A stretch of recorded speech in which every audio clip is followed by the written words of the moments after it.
Hello. Today, I'm going to talk about a Gary Chaffee study number 19 from the book Stickings, which is the green one. This study is going to deal with Gary's Group B stickings. So, Group A stickings would be a sticking with a single accent and then some number of doubles afterwards. Group B is just two single strokes, some number of doubles afterwards. The kind of stickings that fall into this category would be like a paradiddle, because it's right, left, so two singles, plus a double. So that counts as a Group B sticking. But I'm not really thinking paradiddle, I'm just thinking fours. The other thing that would fit would be something like a paradiddle diddle, which I would just think of as a group of six. So two singles plus two doubles. And then we can also have a group of eight, which I suppose would be paradiddle diddle diddle. There's not really a name for it, but essentially two singles, three doubles. So it goes like this. First of all, fours, sixes, and then eights.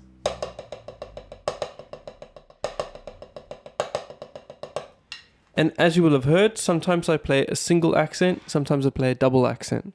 What's kind of nice with all these Group B stickings is you can choose either to do a single or a double accent. Doesn't actually matter.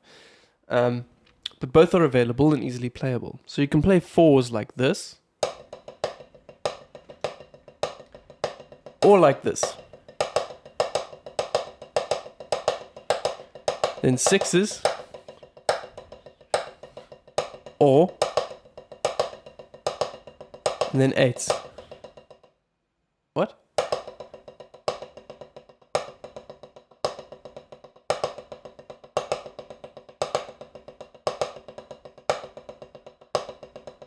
Anyway, you get the idea. So that's what the study is based on. As always, I'm going to play a foot ostinato underneath this. I'm going to play it with a metronome.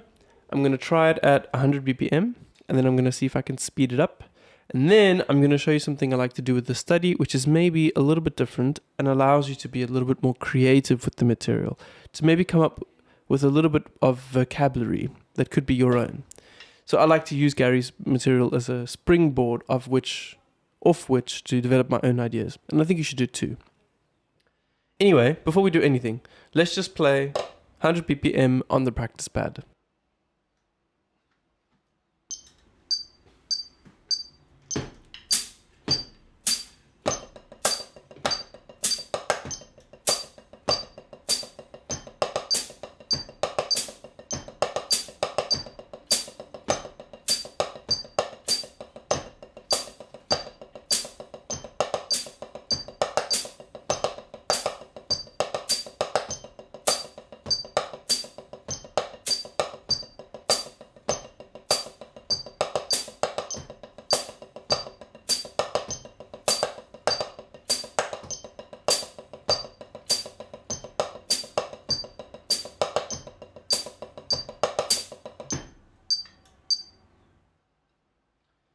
Alright, actually a little bit challenging to play at a slower tempo. It makes you think a little harder about everything you play.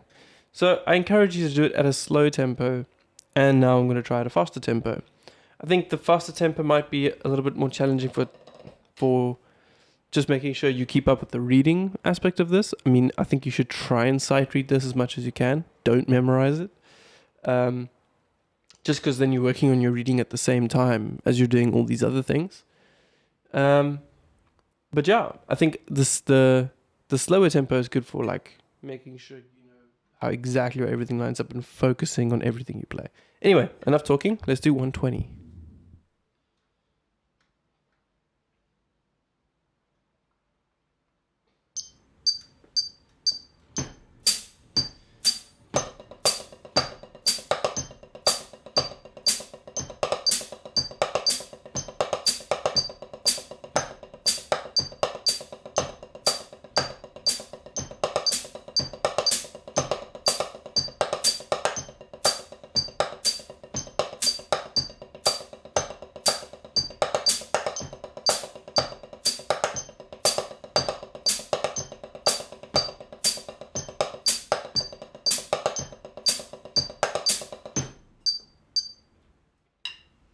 All right, not so bad. I suppose, actually, we can try 140. Let's see. Let's try it out. Anyway, here's 140.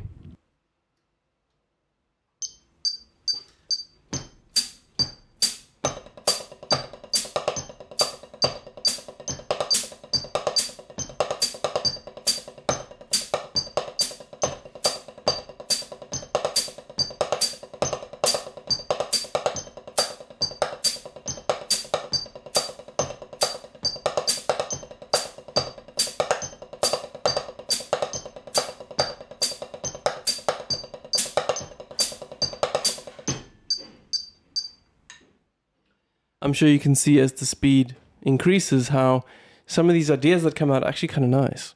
Now, just on a snare drum, I think it sounds cool, but it's always more fun to orchestrate these things and put them in different parts of the kit. So I'm going to slow down back to 120.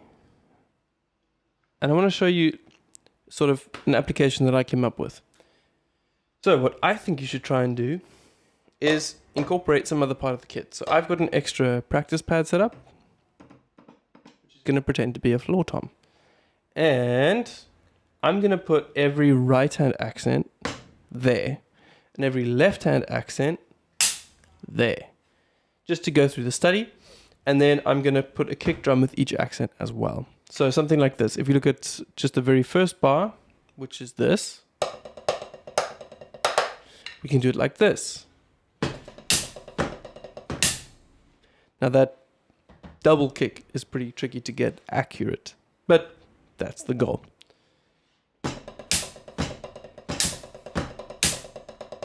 Okay, I'm not sure how this is going to go. Let's see what happens.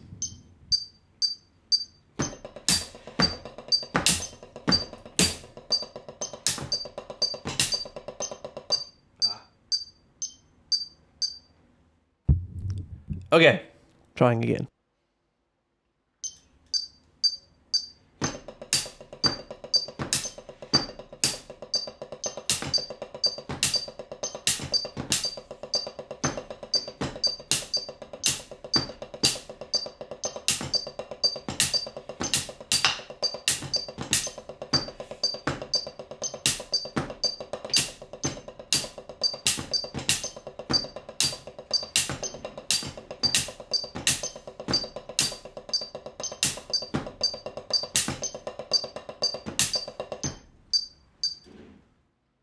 Almost lost it in the middle there. So to prove that I can do it, let's do it again.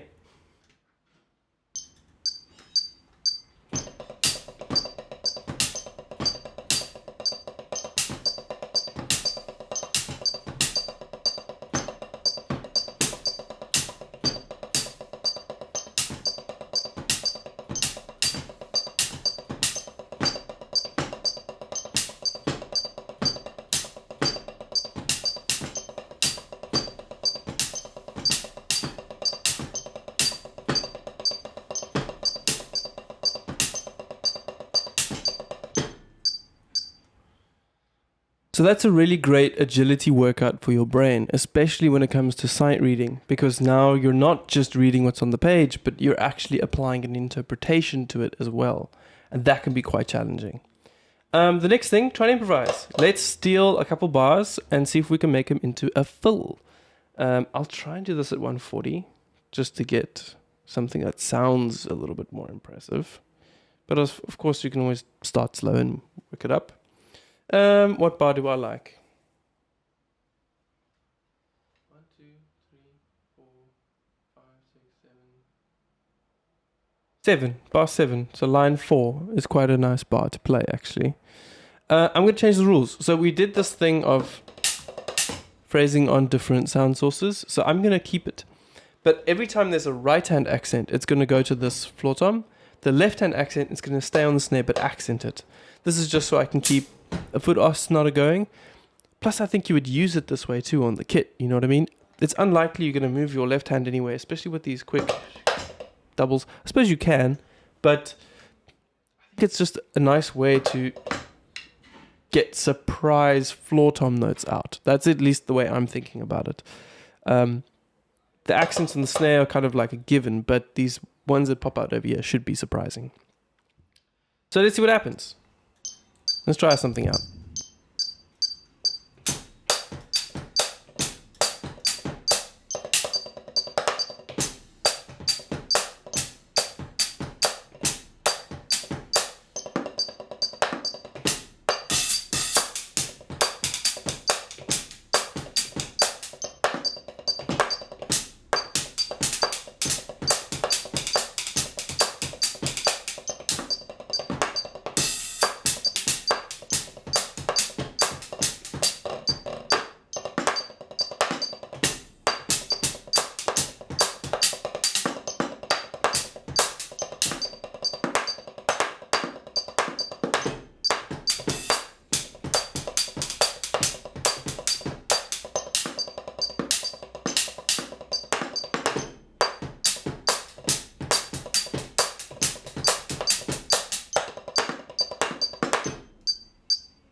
So I started off with bar 7, but I actually really like the way bar 8 sounds.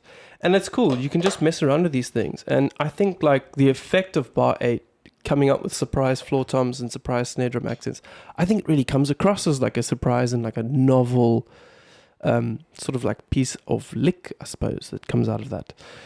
Another idea, what else can we do this? How can we make this in a groove? What if we played everything like here, but every left-hand accent is obviously going to stay on the snare, and every right-hand accent just gets a kick drum. So let's stick with bar 8, the one we just ended off with. It should come out like this.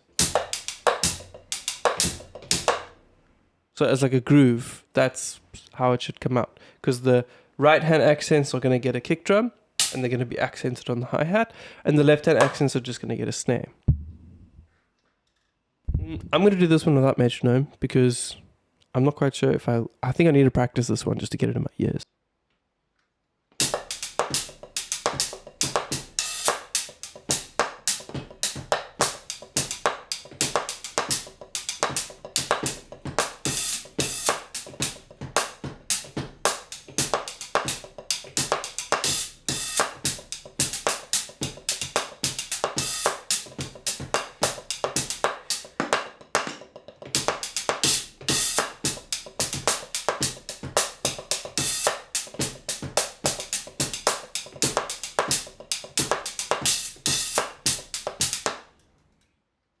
I think you also get the idea.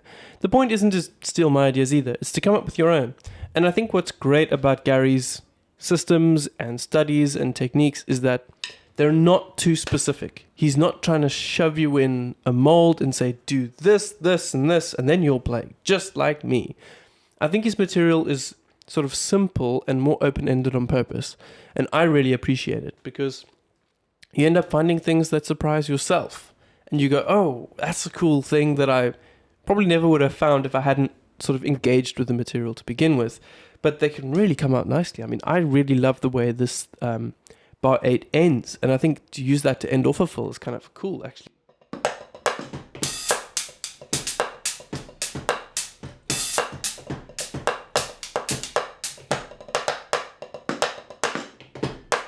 You know what I mean? So it's less about learning a lick and more about learning a musical phrase. And that's what I really love about this. Because if I take bar 8, that's not a lick, right? I suppose it kind of is. But it's more of a musical phrase because it's not like I've just memorized one orchestration. I've actually got the accent pattern, I suppose, in my head and in my hands. And I can use that to come up with new ideas and throw things around the kit and use toms and crashes and extra sound sources. And have it be organic and improvised. Like, I'm not pre-planning any of this stuff. I'm just improvising within my own rules that I construct for myself. So yeah, at the risk of talking too much, I actually think that's a good place to end. What can I do to challenge myself? How about we just play it fast? Let's see if I can play it like one.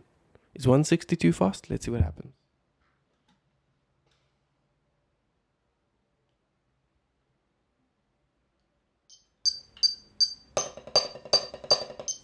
Should be okay. Should be okay.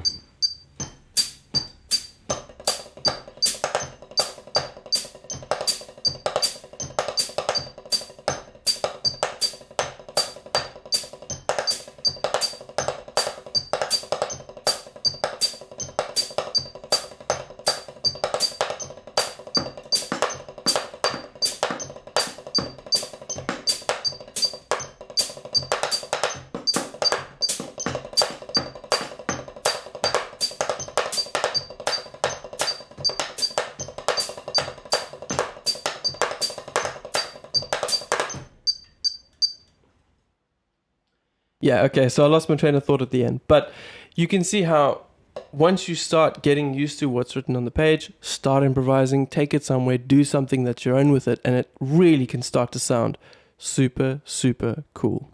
Anyway, that's it from me.